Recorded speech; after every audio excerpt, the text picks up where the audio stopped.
Black people complain about racism every day. At least the ones who are truly about their people and truly want to be out of this system of oppression. But for many years, and mostly as of late now, these interracial ads have made themselves visible to a worldwide audience, especially here in America.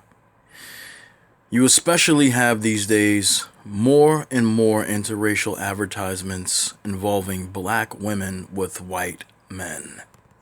If you don't see it, you are absolutely blind.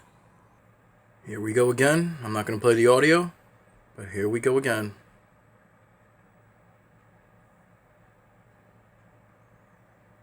And the more they post this, the more they're trying to normalize it. The more they're trying to get black women to date outside their race. I've said the same thing with the ads with the black men and the white women. The same thing. But more of late, they say that the reason why they do this is because black women and white men tend to spend more money when it comes to making purchases. So this kills two birds in one stone. Bullshit. Bullshit excuse. Bullshit excuse. There's no reason why a black woman can't be paired with a black man in a television ad, and there's no reason why. Oh, I'm sorry. They actually still do have white men with white women in television ads as well. So that's a bullshit excuse, like I said. I told you that they also have this thing where, black men will get a bad rap because there are black men out there who have abandoned their families and don't take responsibility for their children and leave the women single mothers. But there are also white males that do it too, but they don't get the same flack, right? But they will have a white man with a black woman raising her black son. And a white man cannot raise a black son. It's impossible. Because they do not know what it is to be black. Okay? End of story.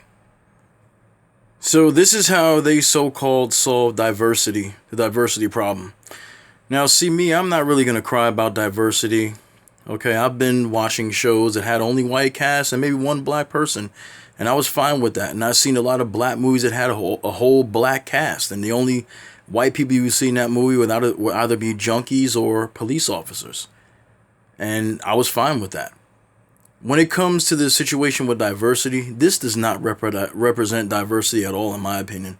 This represents the extinction of black people. Because you've got a black woman with a white man and a bunch of biracial children. Black people not being represented in this shit at all. Don't tell me the black woman is representing black people, because if black people are being represented, you would see a black family. You see, the thing that I just said, and you can hate me, you can dislike the video, you can go fuck yourself. I don't give a fuck. The whole thing is this, it's just like this. You will still see white families in commercials, but you will hardly see a black family represented at all. But an interracial family, mainly a black woman with a white male and biracial children, will always be represented, okay? But when it comes to actual black families, black men and black women with black children, they don't want to show that. Now, some jackass or bitch out there will say, oh, that's because black men don't take care of their... Fuck you. Fuck you, they don't take care of their responsibilities. Not every black man is a deadbeat dad. There are many white men out there that are deadbeat dads as well. Many white men out there that have killed their fucking families, okay? Just don't get me started on the bullshit. But like I said, when you want diversity... This does not represent diversity. This represents dating out interracial relationships, mixed couples. That does not represent the entirety of America or the world. Another quick example of pushing the agenda is this. Now, don't get me wrong. This new show from Amazon called Invincible, that's based on the comic book of the same name, is a pretty fucking cool superhero show. I like the action scenes. I like the character development. But even though the main character is a Korean American because his mother's Korean and his father is American, okay, and the strongest man in the world, an Omni-Man, which is like a ripoff Superman, they have him with a female love interest, of course, by the name of Amber, who was white in the comic books, but for some reason, Robert Kirkman, who was also the creator of Walking Dead that created this show as well, decided that diversity would be something that they need to put into the show. So they decided to change the white girl character to a black female character. Here we go. Now, this is how Amber Bennett looks in the comic books, because I told you this is based off a comic book that is now a superhero television show on Amazon, okay? This is how she looks in the comics, and this is the voice of the character, Zazie Beetz. I'm sure you know who the hell she is, biracial. She's voicing the character, but the character is not white. She is black, and I'm going to show you right now. So it went from this to this. So they've made the character black now, and that's diversity. Now they've taken a character that was white and made her black. They just recycled and redesigned the character. So now we've got the Asian man, black woman agenda now. Okay. Okay. So when it comes to diversity, this is what they do. They take a character that looks a certain way in the comic books and then give them another look when it comes to a television show. That's what they do. Iris from The Flash was white, red hair, and now Iris that's in the Flash television series that I no longer watch because I can't stand the agenda, is a black female. Okay, so this is what they do. This white male, this non-black male, and black woman agenda continues in advertisements, television shows, everywhere, comic books, everything you can think of. Stupid shows like Bob Loves Abishola are still in the air. I don't know how the fuck it's possible. The show is trash, but it continues as well. Another example of pairing a white man with a black woman. In this case, an African woman from the motherland. Back in the 70s, martial arts movies and blaxploitation were very popular, okay? And one of the most popular black females in cinema in the 1970s was Pam Grier. And the creators of Misty Knight, who is a Marvel character, they said that they actually based this character off of Pam Grier from her Foxy Brown performance.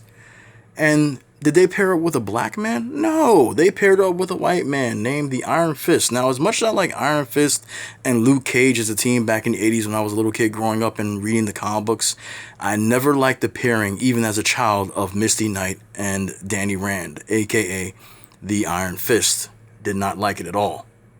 This is something that I never liked at all. Didn't represent black love.